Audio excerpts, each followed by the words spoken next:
हाँ सर, इसका मशीन का कितने रुपये फुट लेते हो आप? इस मशीन का तो देखो जी 100 रुपये फुट। जी, तो कम है कोई क्या? उसको तो थोड़ा घट कर लो। ना ना घट नहीं होना, क्योंकि असी 4 हिस्से वो करते हैं।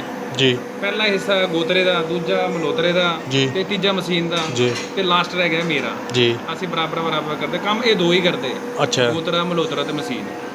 मैं ये मशीन मेरी है जी। तो चौथा वे मैं काम नहीं करता, मैं कम लैंदा है। ओके, बाकी तो तुसी कराना होगा तो देख लेंगे फिर, पर लगना 100 रुपया है। 90 ले लेना। ना ना 90 नहीं, क्यों 4 हिस्सों में 90 नहीं बंटते फिर हमारे से, हम आधा आधा नहीं करते हैं, बस पूरे पूरे रखते हैं। 25 रुपये तो 25 25। चलो कोई नहीं, ले लेना 100 रुपये फुट ले लेना। नहीं 98 कर देना फिर। Okay okay. ठीक है, जी जी। 98 रुपये पक्का। ओके ठीक। ठीक।